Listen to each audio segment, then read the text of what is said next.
Από κάτω πάμε.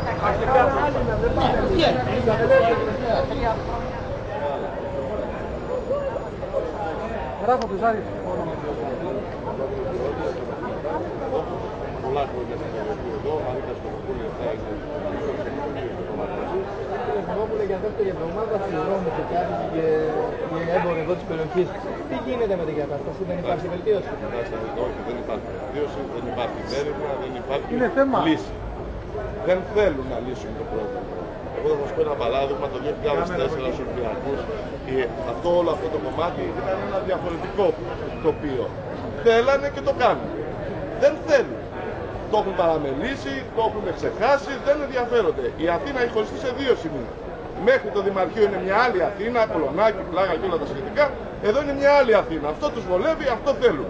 Εδώ έρχεται το ΙΚΑ, η εφορία, εκεί πάει η αστυνομία, η τάξη, η ασφάλεια. Ο Δήμος θα καθαρίσει, θα είναι καθαρά. Εδώ είμαστε μες στην Βρωμιά, μες στην Πορνεία, μες στην Αλητεία, μες στη Μαστροπία, στις Σύρικες. Δεν μπορούν τα παιδιά μας να βγουν έξω, δεν μπορούμε να δουλέψουμε. Δεν θέλουν.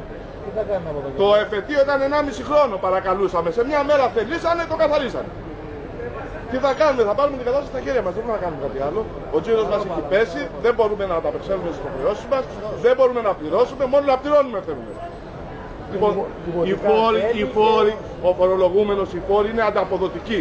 Πληρώνεις φόρους για να αισθάνεσαι ασφαλής, να μπορείς να βγεις έξω, να έχεις υγεία, να έχεις καθαριότητα, να έχεις πρόνοια. Αυτό το νόημα έχουν οι φόροι. Οι φόροι δεν είναι να μας τα παίρνουν και μετά κάνετε ότι κόψετε το λαιμό σας. Λοιπόν, εάν δεν κάνουν κάτι, ο Δήμος, η αστυνομία πήραν 150 άτομα. Τη διαλύσανε, αφήσαν τη μισή. Τι να κάνουν τα παιδιά? Δεν έχουμε τίποτα. Δικά μας παιδιά είναι. Και να θέλουν δεν μπορούν. Πήραν όλους τους παλιούς που ξέρανε και αφήσαν όλους τους νέους.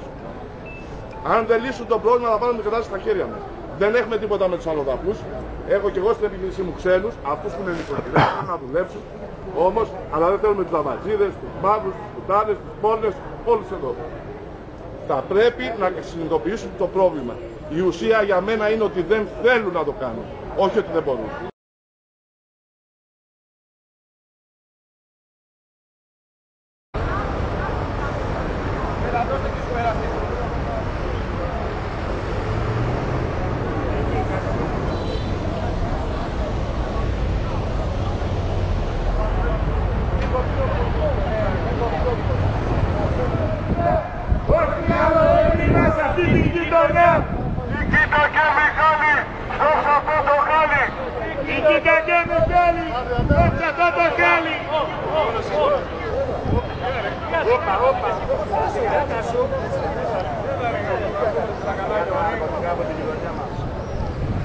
Μακριά από τα ναρκωτικά από τη γειτονιά μας. Να φύγουν οι πρόνοι. Να μείνουν ρε.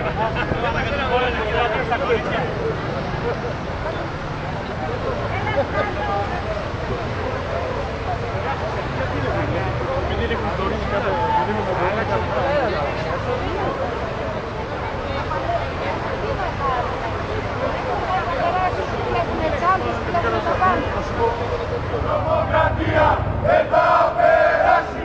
Νικήτα και Μιχάλη, σώψε αυτό το χάλι. Νικήτα και Μιχάλη, σώψε αυτό το χάλι. Θέλουμε ζωή, θέλουμε δουλειά. Όχι άλλο όλα μας αυτή τη γειτονιά. Θέλουμε ζωή, θέλουμε δουλειά. Ό,τι άλλο έχει μας αυτή τη γειτονιά. Σώψε αυτό το χάλι.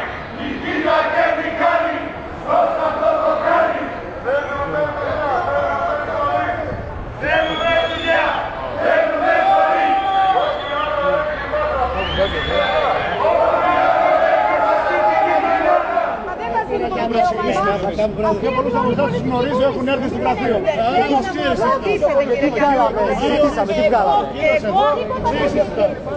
Εγώ απειλούμε καθημερινά από μαθητικούς. Απειλούμε. Έχω φωτογραφίες κάθε μέρα που λένε και ποια είστε. Δεν γράφετε.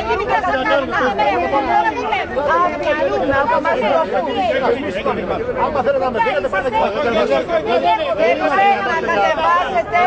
Δεν θέλουμε να δίνουμε. δεν χρειάζεται να μαζέψει 30 άτομα. Θέλουμε να βρείτε τρόπο Βάλε 30 άτομα επιτέλους, να βγουν εκεί που πρέπει.